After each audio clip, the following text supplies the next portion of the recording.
Our New Testament reading today is from Paul's letter to the Romans, chapter 8, verses 28 through 30, and you can find it on page 158 of the New Testament section of your Pew Bible if you care to follow along. We know that all things work together for good for those who love God, who are called according to his purpose.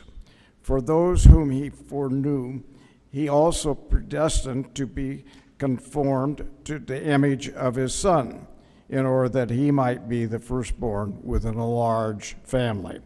And those whom he predestined, he also called. And those whom he called, he also justified.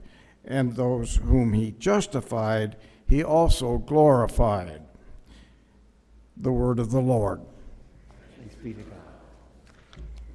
Thank you, Al, for reading for us. I greatly appreciate that. Thank you very much.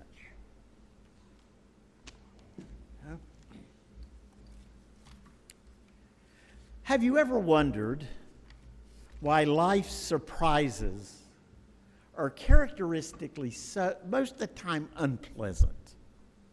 Of course, they're good surprises, right? An unforeseen windfall increases our wealth.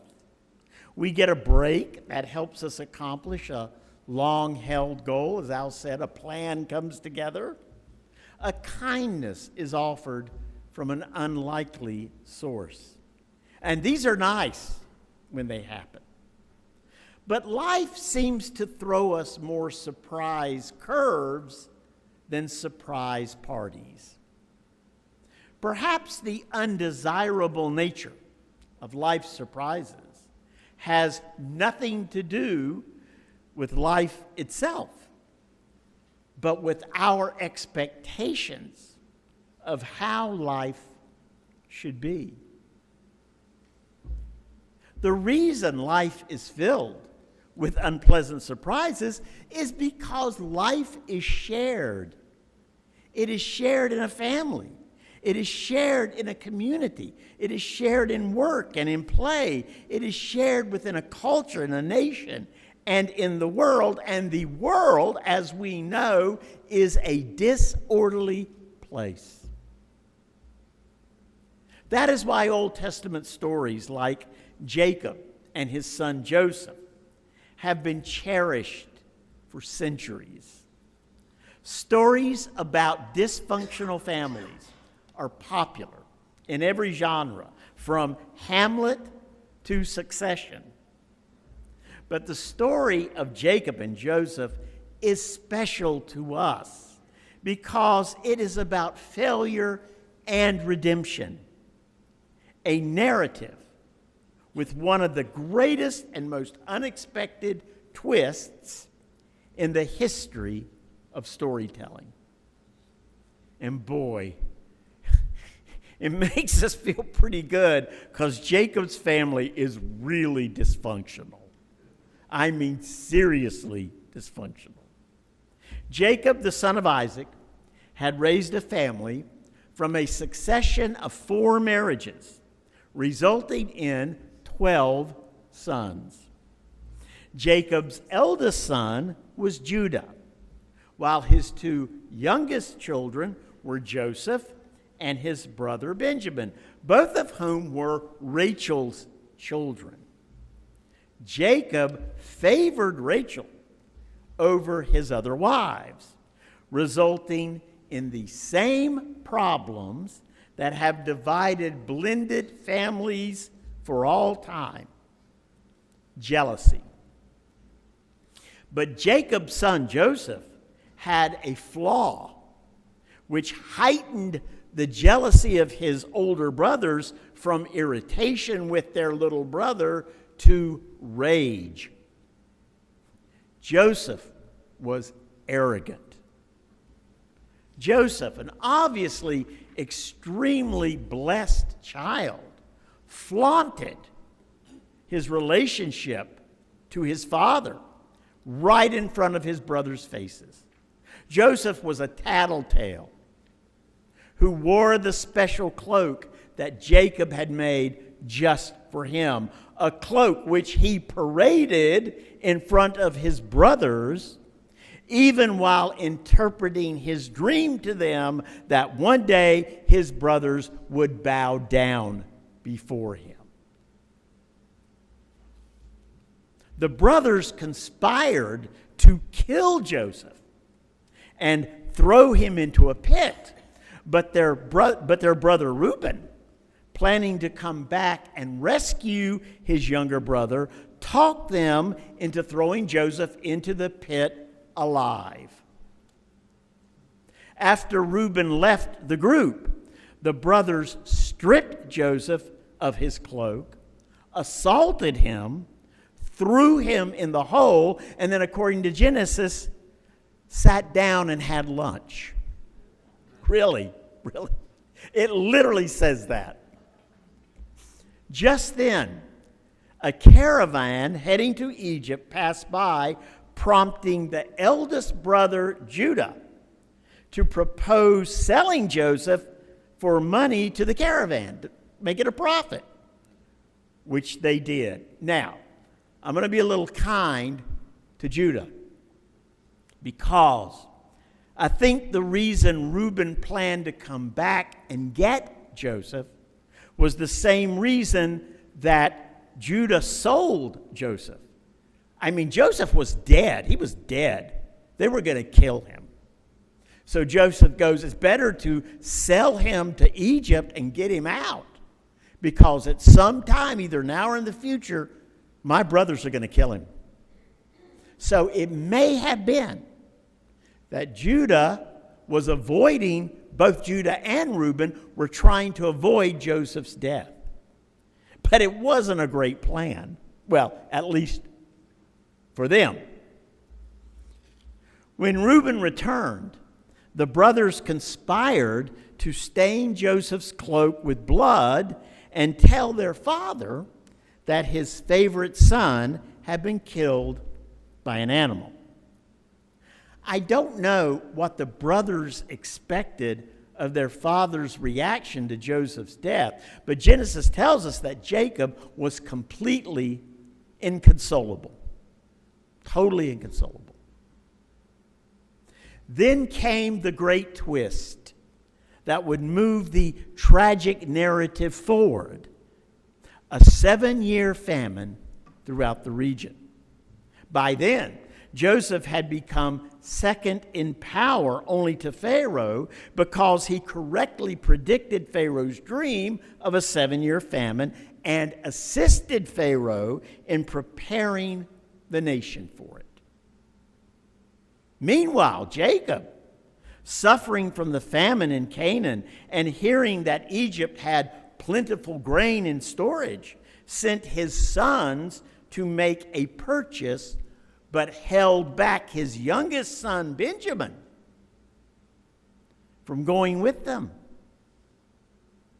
Jacob may not have trusted his youngest son with his other sons after Joseph's death, and that would be understandable.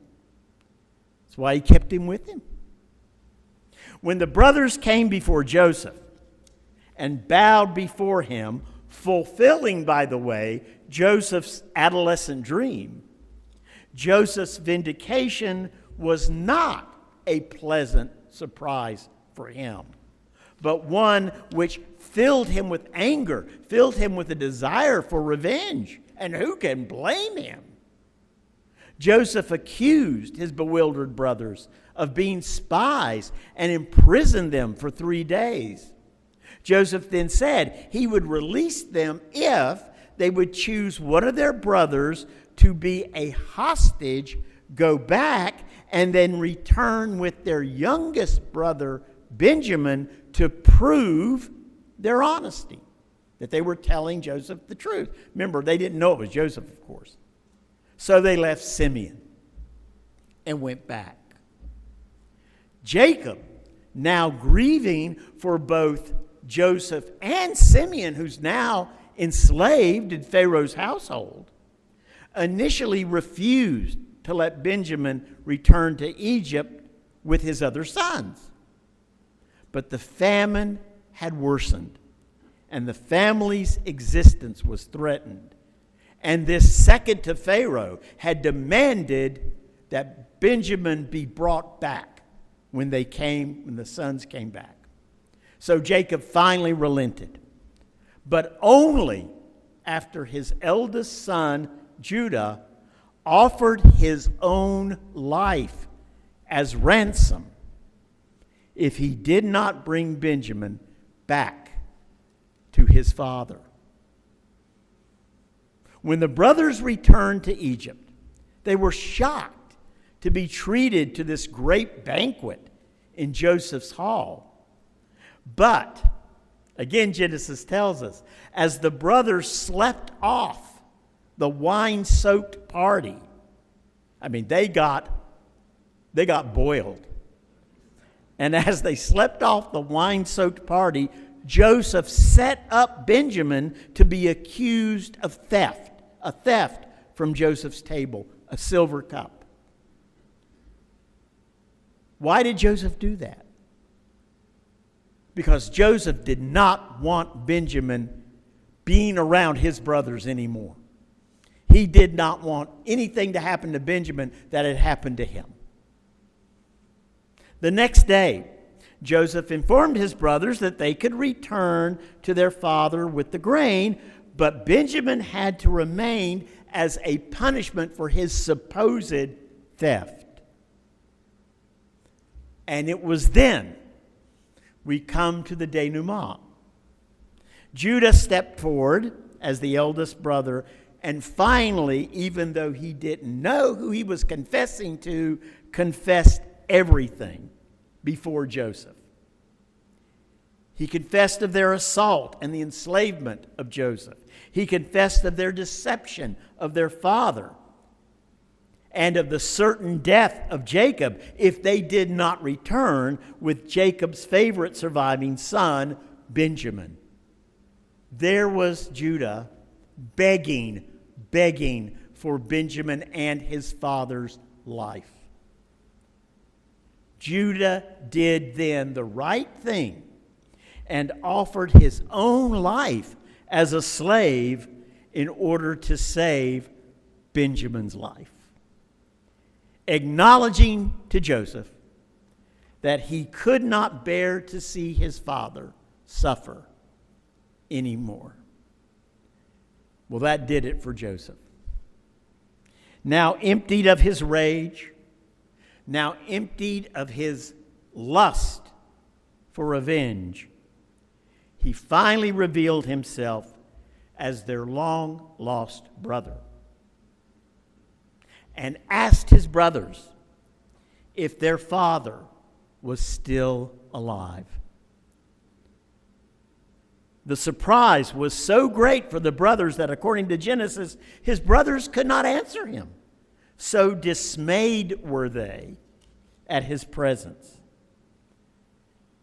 But that isn't the ending twist of this story. The greatest twist is when Joseph recognizes that all of them had suffered as a family, and all that had suffered, that God's good purpose had been fulfilled. Not because of how the family acted, but in spite of all the terrible things they had done to each other. Joseph says, "And now do not be distressed or angry with yourselves because you sold me here.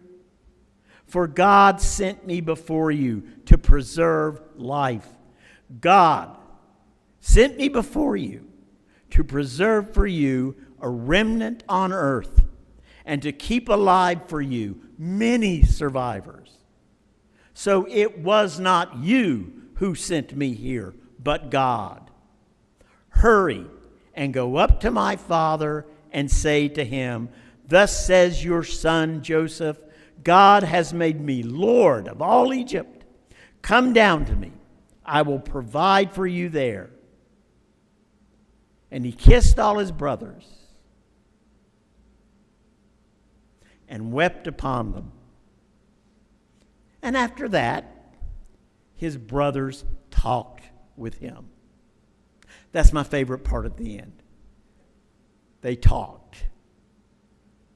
They reflected. They put it all together.